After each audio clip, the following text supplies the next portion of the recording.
Assalamualaikum warahmatullahi wabarakatuh. Perkenalkan, nama saya Nevi Agus Weningsi dengan NIM C1B020092. Di sini saya akan menjelaskan mengenai struktur pendanaan jangka pendek dengan dosen pengampu Dr. Ajitona Aurora Lubis SEMM.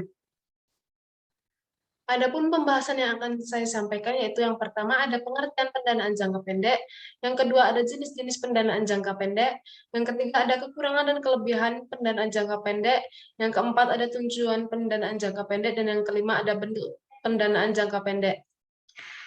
Yang pertama yaitu ada pengertian pendanaan jangka pendek. Pendanaan jangka pendek adalah dana yang dibutuhkan untuk mendirikan, menjalankan, atau melakukan sesuatu dengan pembayaran jangka waktu pendek.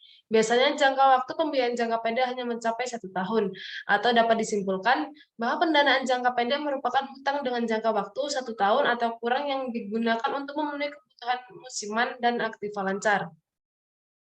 Yang kedua yaitu ada jenis-jenis pendanaan jangka pendek. Jenis yang pertama itu ada pendanaan spontan. Yang kedua ada pendanaan tidak spontan.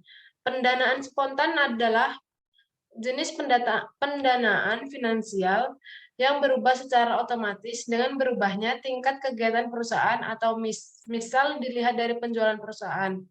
Contoh dari pendanaan spontan yaitu hutang dagang dan hutang akrual. Yang kedua ada pendanaan tidak spontan. Pendanaan tidak spontan adalah jenis pendanaan yang tidak berubah secara otomatis dengan berubahnya tingkat kegiatan perusahaan. Contohnya itu hutang yang diperoleh dari bank. Yang ketiga, itu ada kelebihan dan kekurangan pendanaan jangka pendek. Kelebihan yang pertama yaitu ada bunganya rendah. Bunga rendah ini dikarenakan tenornya yang singkat, bunga utang pinjamannya otomatis akan rendah pula. Yang kedua, kelebihannya itu cair lebih cepat. Hal ini dikarenakan prosesnya yang juga mudah karena tidak perlu proses yang rumit seperti pinjaman lainnya. Kelebihan yang ketiga yaitu dokumen persyaratan tidak rumit.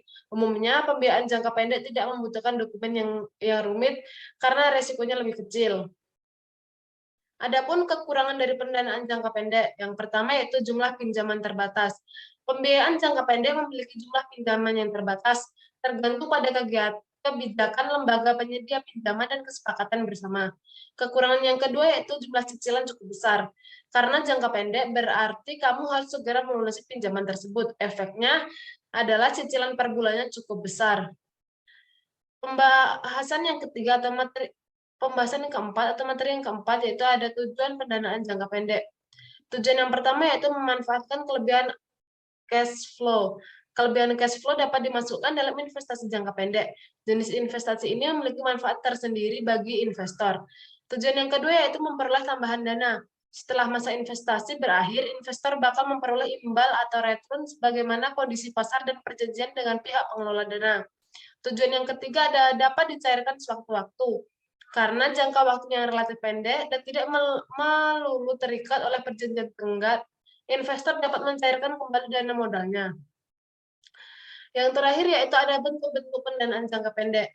Bentuk yang pertama yaitu ada efek bersifat utang, yaitu lebih umum disebut sebagai obligasi, surat utang, atau surat berharga komersial. Efek bersifat utang bergantung pada tanggal waktu jatuh tempo pembayarannya maupun ciri yang lainnya. Bentuk yang kedua ada efek bersifat ekuitas. Pada dasarnya, efek bersifat ekuitas merupakan saham perusahaan bisa berupa saham biasa maupun saham preferen.